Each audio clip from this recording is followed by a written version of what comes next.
오늘 우리에게 주시는 하나님 말씀 구약성경 사무엘하 11장 1절로부터 5절까지 말씀입니다. 저와 함께 읽어보시겠습니다.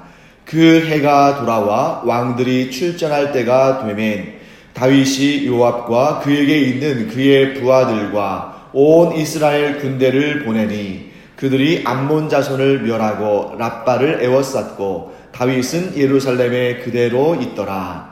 저녁 때에 다윗이 그의 침상에서 일어나 왕궁 옥상에서 거닐다가 그곳에서 보니 한 여인이 목욕을 하는데 심히 아름다워 보이는지라.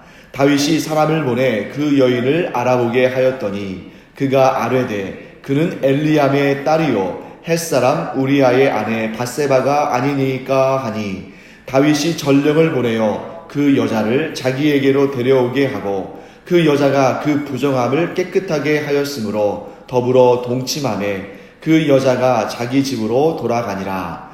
그 여인이 임신하매 사람을 보내 다윗에게 말하여 이르되 내가 임신하였나이다 하니라. 아멘. 자, 1절 말씀 보시면 시대적인 배경을 설명하고 있습니다.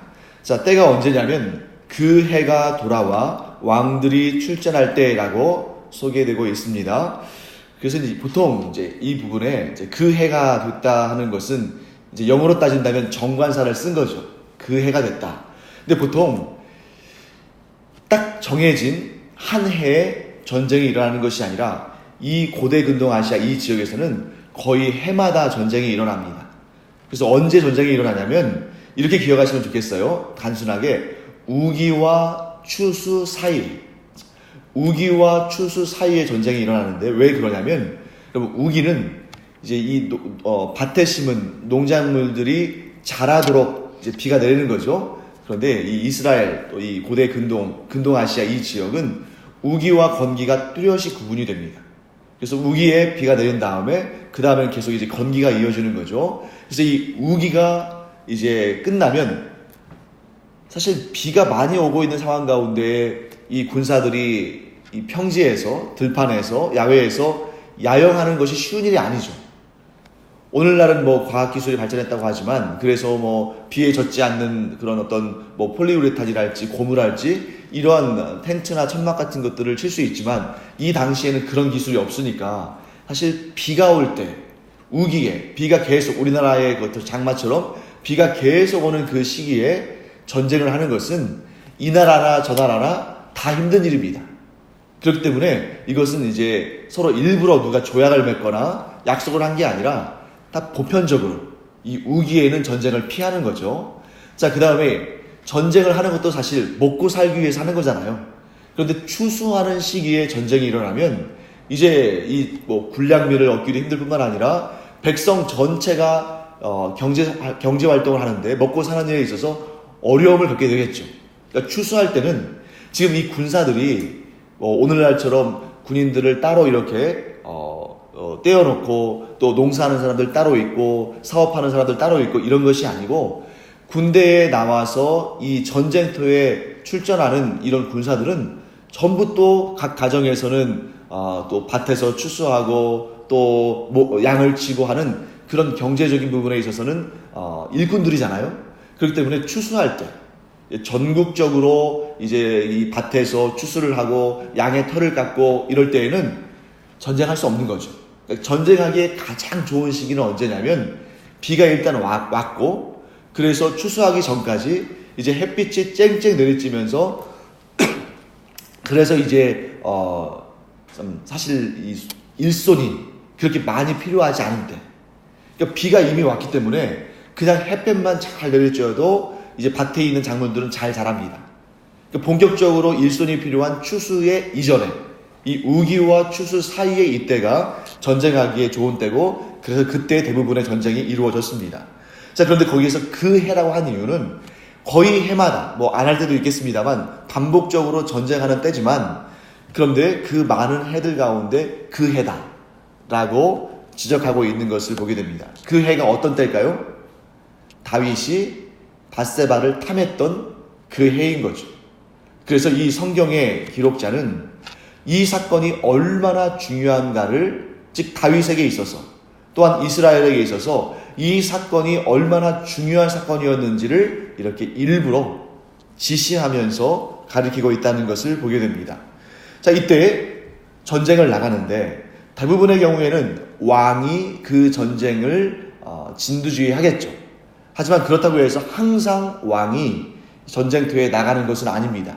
때때로 군사령관을 세워서 그가 대표해서 전쟁터에 나가고 왕은 왕궁에서 후방의 지휘를 할 수 있는 그러한 기회들이 얼마든지 있죠. 그래서 오늘 여기에서 다윗이 전쟁터에 나가지 않았기 때문에 그래서 죄를 저질렀다. 물론 그렇게 해석할 수도 있지만 꼭 그렇게 해석할 필요는 없습니다. 왜냐하면 다윗이 전쟁터에 나가지 않았기 때문에 밧세바와 간음하는 죄를 저질렀다. 그러면 이 다윗의 어느 정도 이렇게 변명거리를 주는 거잖아요. 그렇기 때문에 이 부분은 너무 그렇게 다윗이 전쟁터에 나가지 않았기 때문에 범죄했다. 이렇게 단정하기는 쉽지 않습니다. 왜냐하면 다윗 안에 있는 죄성과 다윗의 그 범죄함은 무엇으로도 변명할 수 없는 것이기 때문이죠. 자, 그때 이제 요압이 이스라엘의 군사령관으로 전쟁에 출전을 했고 다윗은 왕궁에 머물러 있었습니다. 그리고 방금 말씀드린 것처럼 하나님은 결코 다윗이 전쟁터에 나가지 않았다고 해서 문제를 삼으시진 않으셔요. 이 뒤의 내용을 보시고 또 나단이 하나님의 그 책망의 메시지를 다윗에게 전할 때에도 네가 왜 전쟁터에 나가지 않았느냐 라고 책망하지는 않으십니다. 그때 이 문제에 변명할 수 없다. 즉 전쟁에 나가지 않았다는 그런 사실로 다윗의 범죄함을 변명할 수 없다. 이 부분을 우리가 알고 지나가야겠습니다. 자, 어쨌든 간에 전쟁터에 나가지 않았기 때문에 다윗은 왕궁에서 좀 한가한 저녁을 보내고 있었을 겁니다. 그런데 여기 본문을 보시면 다윗이 저녁 때에 그 침상에서 일어났다라고 되어 있습니다. 물론 이렇게도 생각할 수 있겠죠. 저녁에 이제 잠을 청하고 잠자리에 들었는데 전쟁터에서 지금 이스라엘 군대가 어떻게 되고 있는지, 지금 잘 싸우고 있는지, 혹은 밀리고 있지는 않은지 이것이 걱정되어서 일어났을 가능성도 없지 않습니다. 하지만 한편으로는 이런 생각할 수 있겠죠. 한가하게 이 궁궐에 있다 보니까 낮잠을 자고 정작 잠을 자야 할 저녁 시간에는 잠들지 않고 일어나 깨어 있었다고도 볼 수 있는 것이죠. 성경이 정확히 말씀하지 않기 때문에 우리가 정확히 뭐라고 말할 수 없습니다만 분명한 사실은 무엇입니까? 잠이 들어야 할 그때에 잠들지 않고 깨어 있었다는 것입니다. 자, 그때 왕궁의 옥상을 걷던 이 다윗은 한 여인이 목욕을 하고 있는 그러한 장면을 보았습니다. 자, 이때 여러분 또 어떤 분들은 이렇게 생각할 수 있겠죠. 이 밧세바가 다윗 왕을 유혹하기 위해서 고의적으로 다윗이 볼 수 있는 곳에서 목욕을 했다. 여러분 이렇게 해석하는 분들도 간혹 있을 수 있어요. 그러니까 다윗이 있는 왕궁 근처에 살고 있는 이 밧세바가 그러니까 왕이 전쟁터에 나가지 않았다는 것을 알고 왕을 유혹하기 위해서 일부러 잘 보이는 곳에서 목욕을 했다라고 해석하는 것은 저는 썩 옳지 않은 것 같습니다. 왜냐하면 그것은 본문의 의도와는 맞지 않기 때문이죠.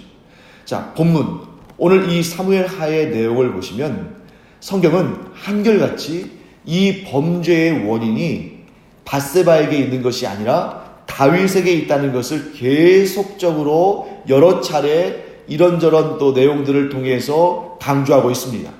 그러니까 밧세바는 이 사건에 있어서 주도적으로 한 일이 아무것도 없어요.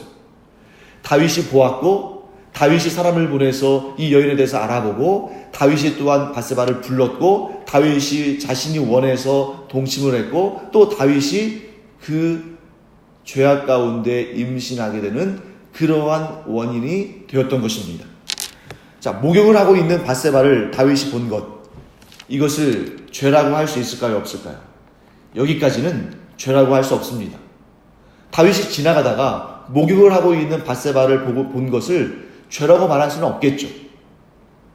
마치 무엇과 같냐면 여러분과 제가 지금 우리가 살고 있는 이 세상이 죄악 많은 세상입니까? 아니면 거룩한 세상입니까? 죄악이 많은 세상이잖아요. 그러니까 우리 그리스도인들이 죄악 많은 세상에 살고 있다고 해서 그것이 죄는 아닌 것입니다. 물론 우리가 죄인입니다만 죄악 많은 세상 가운데 살고 있기 때문에 죄인이라고 하나님께서 정죄하지는 않으십니다. 그러면 중요한 것은 무엇인가? 그 다음이죠. 다윗은 목욕을 하고 있는 밧세바를 보았을 때 그 모습을 눈으로 보긴 했지만 마음에 담아두지는 않을 수 있었습니다. 이 선택의 문제인 거죠. 목욕하고 있는 여인을 보고 그 여인을 마음에 담아두고 그 마음 가운데에 음욕이 일어나도록 한 것은 다윗의 잘못이고 거기에서부터 다윗의 죄가 시작되는 것입니다. 즉 결정의 순간이 있다는 거죠. 우리가 이 죄악 많은 세상 가운데 살면서 그 죄악에 동조할 것인가, 그 죄악에 따라갈 것인가, 그 죄악과 합세할 것인가, 아니면 내가 비록 내 눈으로 그 죄악을 보았지만 그 죄악으로부터 내가 떨어져서 그 죄악과는 관계없는 삶을 살 것인가, 선택의 순간이 있는 것입니다. 다윗은 그 선택의 순간에 어느 쪽을 선택했습니까? 음욕을 품는, 즉 그 여인을, 눈으로 본 여인을 마음에 담고 마음속에서 음욕이 일어나도록 하는 일을 선택했다는 거죠. 여기에 바로 죄가 시작되는 것입니다. 그래서 여러분, 예수님께서 왜 이 말씀을 하셨는지 이 본문을 보면 정확히 알 수 있죠. 예수님께서 뭐라고 말씀하셨냐면 간음이라는 행위를 해야만 간음죄가 아니라 마음에 음욕을 품은 자마다 이미 간음하였느니라 라고 말씀하십니다. 이 장면에 다윗이 밧세바를 향하여서 음욕을 품은 이 장면에 아주 정확하게 적용되는 것이죠. 그렇다면 다윗의 죄는 어디에서부터 시작된 것입니까? 목욕하는 밧세바를 본 곳에서 시작한 것이 아니라 그 밧세바의 목욕하는 모습을 보았으나 그것을 마음에 담지 않을 수 있는 그런 기회가 있고 그런 선택의 능력이 있었음에도 불구하고 그 여인을 마음속에 담았고 음욕으로 이어졌다는 것이 바로 죄의 시작인 것입니다. 이처럼 욕심이 잉태하면 무엇을 낳습니까? 죄를 낳고, 죄가 장성하면 사망에 이른다는 이 야고보서 1장 15절의 말씀이 다윗에게 그대로 적용이 됩니다. 그래서 여러분과 제가 이제 앞으로 계속 보겠습니다만 다윗이 밧세바를 향하여서 음욕을 품었을 때에 그것이 죄가 되었고 그 죄는 장차 사망으로 이어질 텐데 그 사망이 한두 명의 사망이 아닌 것입니다. 너무나 크고 두려운, 잠깐 이제 미리 말씀드린다면 다윗의 아들들이 죽고 다윗의 아내들이 백주의 수치를 당하는 이런 끔찍한 일들이 이 순간의 선택을 통해서 이루어진다는 거죠. 만일 인간이 하나님처럼 미래를 내다볼 수 있었다면 다윗은 너무 두렵고 떨리고 괴로워서 감히 이런 선택을 하지 않았을 것입니다. 여기에 인간의 연약함이 드러나죠. 인간은 단 1분 1초도 내다볼 수 없는 존재입니다. 그렇기 때문에 현실에서 판단착오를 하는 거죠. 그래서 하나님께서 우리에게 강조하시는 말씀은 뭐냐면 너희의 짧은 소견과 짧은 지혜와 짧은 판단대로 결정하지 말고 하나님의 말씀을 따라. 왜냐하면 하나님의 말씀이 우리의 발 앞에 불이 되고 등불이 되거든요. 그러니까 우리의 발 앞에 무슨 일이 있는지 우리가 알지 못하기 때문에 잘못된 길을 가는데 우리 앞을 비춰주는 등불이 있으면 우리가 실수하지 아니하고 실패하지 않을 수 있습니다. 곧 우리로 하여금 죄의 길로 빠지는 그 후의 일을 우리가 도무지 감당할 수 없는 그러한 죄의 길로 빠지는 것을 막기 위해서 하나님께서 하나님의 말씀으로 우리 발 앞에 빛을 비춰주신다 하는 것을 우리는 알아야 됩니다. 자, 다윗이 만일 이 선택의 순간에 하나님의 말씀을 의지해서 하나님의 말씀을 자기 발 앞에 등불로 삼았다면 이런 선택하지 않았을 텐데 다윗은 그 순간 하나님의 말씀을 귀 기울이지 않고 하나님의 말씀이 비추는 그 길을 가기를 원치 않았던 것을 보게 됩니다. 자, 그래서 다윗이 이제 차근차근 너무나 무섭게 너무나 두렵고 떨리는 일이지만 그런데 차근차근 하나씩 자기의 죄악이 드러나는 그런 단계를 거칩니다. 자, 다윗은 또 한 번의 죄를 피할 수 있는 그러한 순간이 있었는데 그마저 실패하죠. 마음속으로 음욕을 품고 그것을 마음으로만 품고 실행에 옮기지 않았다면 하나님 앞에 회개하는 그러한 순간이 훨씬 수월했을 거예요. 그런데 그것을 이미 실천에 옮기고 있었습니다. 다윗이 사람을 보내서 밧세바에 대해서 알아본 것이죠. 밧세바가 엘리암의 딸이며 햇사람 우리아의 아내라는 정보를 듣습니다. 그러면 다윗이 지금 영적으로 깨어있는 상태라면 이 단계에서나마 멈추고 하나님 앞에 은밀하게 회개했어야 됩니다. 왜냐하면 만일 이 여인이 다윗의 마음에 담아놓은 여인이 처녀였다면, 이 여인에게 남편이 없었다면 사실 별 문제가 안 됐을 수도 있어요. 왜냐하면 물론 이미 다윗에게 아내들이 많이 있었지만, 첩도 많이 있었지만 그렇다고 해서 이 밧세바를 아내로 맞이할 수 없는 것도 아니거든요. 단지 그 많은 아내들의 수에서 한 명이 더 늘어날 뿐이죠. 그런데 이 여인이 어떤 여인이에요? 유부녀라는 거죠. 남편이 있는 여인입니다. 더군다나 그 남편은 우리야, 곧 다윗의 신하입니다. 그래서 여러분 이제 사무엘하를 마칠 때, 사무엘하가 끝날 때쯤 되면 사무엘하 23장에서 다윗 시대의 그 역사들을 쭉 정리하면서 다윗에게 있었던 가장 용맹한 용사들 37명의 명단을 쭉 제시하는데, 그 중에 놀랍게도 이 밧세바의 아버지인 엘리암, 또 이 밧세바의 남편인 우리아가 둘 다 포함되어 있어요. 다윗의 시대 40년에 가장 용맹하고 가장 공적을 많이 남긴 그 군 장교들을, 또 그 용사들을 제시할 때 이 두 사람이 들어있다는 것이죠. 그러니까 이 두 사람은 다윗에게 목숨을 걸고 충성한 사람들인데, 다윗은 그들의 딸이요 그들의 아내인 밧세바를 훔쳤다라고 우리는 볼 수 있는 것입니다. 여기 우리아에 대해서 우리가 잠깐 살펴본다면 우리아에 대한 설명이 있죠. 햇사람이라고 되어 있습니다. 햇사람. 여러분 여기서 햇사람이라고 표현한 것은 뭐냐면 이 사람의 뿌리가 이방인이라는 것이죠. 여기서 햇이라는 나라는 이제 세계 역사 가운데는 히타이트 제국이라는 나라예요. 근데 히타이트라는 제국이 굉장히 발전하고 굉장히 강한 나라였습니다. 그런데 이 시대, 다윗의 시대에는 이 나라가 이미 멸망한 이유이기 때문에 이 나라의 즉 히타이트 제국에 속해 있던 사람들이 뿔뿔이 흩어지게 됩니다. 나라는 망했지만 사람은 없어진 게 아니니까요. 그 중에 아마도 제 생각에는 이 우리아의 조상들이 이스라엘 땅에 들어와서 여기에서 우거하며 점점 동화되어 갔던 것 같아요. 그래서 왜냐하면 이 우리아라는 이름이 이방인의 이름이 아니거든요. 이 우리아라는 이름의 뜻이 뭐냐면 여호와는 빛이시다, 이런 뜻이에요. 우리야 하면 우리아라는 뜻이 여호와는 빛이시다, 이런 뜻인데, 그러니까 이 사람이 이 히브리식의 이름을 갖고 있고 그 이름에 여호와가 들어가고 빛이라는 단어가 들어가는 것을 보면 아마도 그 조상들이 이스라엘 땅에 들어와 살면서 여호와 하나님을 경외하는 신앙을 갖게 된 사람이다 라는 걸 알 수 있고, 그렇기 때문에 그의 이러한 신분 배경 때문에 그가 이스라엘 군대의 이런 중요한 역할을 감당하는 사람이 될 수 있었다라는 것을 우리가 알 수 있습니다. 자, 또 한 가지 우리가 이제 본문을 통해서 다윗이 얼마나 끔찍한 죄를 저질렀는지를 우리가 한 가지만 더 살펴보도록 하겠습니다. 자, 그 내용이 뭐냐면 4절 말씀을 보시면 이런 내용이 있습니다. 밧세바가 부정함을 깨끗하게 했다, 이런 내용이 나오죠.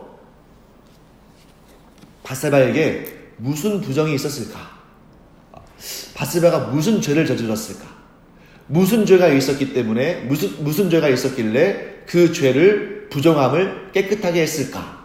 이렇게 상상할 수 있습니다만, 여기서 여러분 율법에서 여성을 향해서 부정하다라고 할 때에는 대부분의 경우에 뭘 의미하냐면 여성의 생리와 관련되어 있는 것입니다. 그래서 여성이 생리하는 기간에는 부정한 기간이라고 여기는 거예요. 그래서 그 일주일간이 부정한 기간입니다. 그리고 그 일주일이 지난 다음에 또 일주일간은 정결해지는 그런 기간이에요. 그러니까 아직 정결한 건 아닙니다. 그러니까 생리하는 일주일간이 부정한 기간이고, 그 생리가 끝난 일주일간은 부정해서 정결함으로 이렇게 전환되어지는 그런 기간인데, 그래서 이 생리가 끝난 다음에 일주일이 지나면 그 다음에 목욕을 하고 어떻게 했냐면 비둘기 2마리를 하나님께 속건제와 번제로 드린 다음에 정결케 되는 겁니다. 자, 이해가 되시죠? 자, 생리기간 동안에는 부정한 기간, 그 다음에 한 주간은 좀 부정함에서 정결함으로 옮겨져 가는 그러한 과도기적인 기간. 그리고 이 한 주간이 끝나면 목욕을 재개하고 하나님께 번제와 또 속건제를 드려서, 비둘기 2마리는 그렇게 비싼 품목은 아니거든요. 그래서 정결하게 되는 것인데, 여기에서 밧세바가 정결하게 된 다음에 다윗과 동침했다 라고 기록한 이유는 뭐냐면, 이 다음에 밧세바가 임신을 하는데 이 임신한 아기가 우리아의 소생이 아니라 다윗의 소생이라는 것을 분명히 명확하게 밝히기 위한 것입니다. 자, 왜냐하면 생리를 했잖아요. 이 밧세바가. 그 얘기는 뭐냐면 우리아와의 사이에서 임신이 되지 않았다는 걸 의미하는 거죠. 그리고 이제 생리를 마치고 그 다음에 정결한 기간을 지나서 정결한 후에는 다시 임신의 가능성이 열리는데, 그때에 누구와 동침한 거예요? 다윗과 동침했죠. 그러므로 이 아이는 결코 우리아의 자식이 될 수가 없어요. 어떤 경우든지 간에 어떤 근거를 내서든지 간에 이 아기는 우리아의 소생이 아니라 다윗의 소생이고, 그래서 우리가 다음 시간에 보겠습니다만 다윗이 이러한 올무로부터, 자기를 올가매는 이러한 올무로부터, 이 죄의 올무로부터 벗어나고 이것을 은폐하기 위해서 우리아를 일부러 전쟁터에서 불러서 밧세바와 동침하도록 이렇게 유도합니다. 왜 그랬을까요? 임신이라는 것이 오늘날처럼 산부인과에 가서 출산 예정일을 알 수 있는 시대도 아니고, 사람에 따라서 몇 주간 빨랐다가 몇 주간 늦었다가 할 수 있는 거잖아요. 그러니까 이제 이 임신 주기를 쭉 살펴보면서 우리아의 소생인 것처럼 덮어 씌우려고 그런 악한 일을 한 것입니다. 그럼에도 불구하고 성경에서 분명하게 밧세바가 정결 예식을 마친 후에 다윗과 동침해서 임신했다는 것을 분명하게 지적하기 위해서 이 사절을 기록한 것입니다. 자, 이 말씀의 뜻은 무엇입니까? 다윗은 그 어떤 경우에도 변명할 수 없는 확실한 죄를 지었다. 그리고 밧세바 사이에서 이렇게 임신한 이 아기는 분명히 그 죄의 씨앗이다 라는 것을 명확히 밝히고 있습니다. 자, 여기에서 우리가 알 수 있는 것 한 가지 보겠습니다. 그것은 바로 하나님은 아무리 하나님께서 사랑하시는 자라 할지라도 그가 지은 죄에 대해서 덮으시는 법이 없다는 겁니다. 모든 죄는 하나님께서 분명히 그 죄에 대해서 물으시고 책망하시고 심판하십니다. 그러니 아무리 하나님의 사랑을 풍성히 받은 다윗이라 할지라도 도망할 길이 없는 것이죠. 내가 평소에 하나님의 사랑을 이렇게 많이 받고, 그리고 내가 이스라엘의 왕인데 하나님께서 좀 이런 자잘한 죄에 대해서는 눈 감아 주시지 않으실까? 절대 없는 일입니다. 하나님은 거룩하신 하나님이시기 때문에 아주 작은 죄나 혹은 아주 큰 죄나 그 어떠한 죄라 할지라도 하나님 앞에서는 죄일 뿐입니다. 두려운 것이죠. 우리 안에 심지어 우리가 행동으로 옮기지 않은 마음으로 지은 죄라 할지라도 혹은 말로만 지은 죄라 할지라도 하나님은 그 죄를 반드시 물으시고 그 죄에 대해서 반드시 심판하십니다. 우리 다음 시간에 보겠습니다만 이렇게 해서 생긴 아이가 죽지 않습니까? 하나님께서 반드시 죄의 값을 치르신다는 거죠. 그런데 우리가 이 구약의 말씀들을 보다가 신약으로 돌아오면 얼마나 우리가 얻은 은혜가 크고 놀라운지를 알게 됩니다. 우리의 죄로 말미암아 영원한 사망으로 지옥으로 떨어질 수밖에 없는 우리가 예수 그리스도의 우리 죄를 대신 갚아주시는 그 십자가 대속의 죽음으로 말미암아 우리가 죄 사함을 받고 하나님의 그 모든 심판을 면하고 천국에 들어갈 수 있다는 것이 이게 얼마나 놀랍고 얼마나 대단한 일인가를 이런 구약의 사건들을 통해 보면 너무나 명확히 알게 되는 것이죠. 사랑하는 성도 여러분, 우리는 도무지 감당할 수 없는 죄의 짐을 예수님께서 대신 지어주심으로 말미암아 구원받은 하나님의 자녀인 줄 믿습니다. 그래서 우리가 구원받기 위해서 죄를 안 짓는 것이 아니라, 왜냐하면 우리는 이미 하나님 앞에 법정적으로 죄 없다 여기심을 받았어요. 그러니까 우리는 구원받기 위해서 죄를 안 짓는 것이 아니라 우리는 이미 구원받은 자로서 하나님의 거룩한 자녀로서 죄를 멀리하는 삶을 사는 것입니다. 그래서 여러분, 이 부분에 있어서 우리가 죄에 대한 관점을 조금 더 명확히 알아가는 이런 또 오늘과 다음 시간 되기를 바랍니다. 기도하겠습니다. 하나님, 주님의 은혜를 감사드립니다. 오늘 다윗이 아무리 하나님의 사랑을 받는 자였지만 그러나 그가 죄를 지었을 때 하나님께서는 그 죄의 아주 세미한 부분까지도 낱낱이 짚어내시고 그 죄에 대해서 심판하시는 분이심을 저희들이 배워서 알게 됩니다. 하나님, 그러므로 저희가 구원받기 위해서 죄를 짓지 않는 그런 삶은 아니지만 우리가 이미 예수 그리스도를 구주로 영접해서 죄 사함 받은 의인으로 여기심을 받지만 그럼에도 불구하고 거룩한 하나님의 자녀들이므로 저희들이 죄를 멀리하고 죄를 싫어하고 죄 가운데 빠지지 않는 그런 거룩한 하나님의 자녀들이 되게 하여 주시옵소서. 감사드리며 예수님의 이름으로 축복하며 기도합니다. 아멘. 이제는 우리 주 예수 그리스도의 은혜와 하나님 아버지의 무한하신 사랑과 성령의 감동, 감화, 위로, 교통하심이 이 시간 예수 그리스도를 믿음으로 말미암아 모든 죄가 사함을 받고 또 이제 하나님의 거룩한 자녀가 되었으므로 죄를 벗삼고 살기를 원치 아니하는 주님의 사랑하시는 또한 거룩한 자녀들 위에 이제로부터 영원토록 함께 있을지어다. 아멘. 우리 이 시간 기도할 때에 하나님, 제가 주님 은혜 가운데서 더 거룩한 삶을 살게 하여 주시옵소서. 함께 기도하도록 하겠습니다. 또한 내일부터 있을 우리 아동부의 여름성경학교, 다음 주에 있을 우리 유초등부, 중고등부의 여름 캠프 은혜 가운데 또한 안전하게 또 복되게 진행될 수 있도록 기도해 주시기 바랍니다. 기도하겠습니다. 하나님 아버지,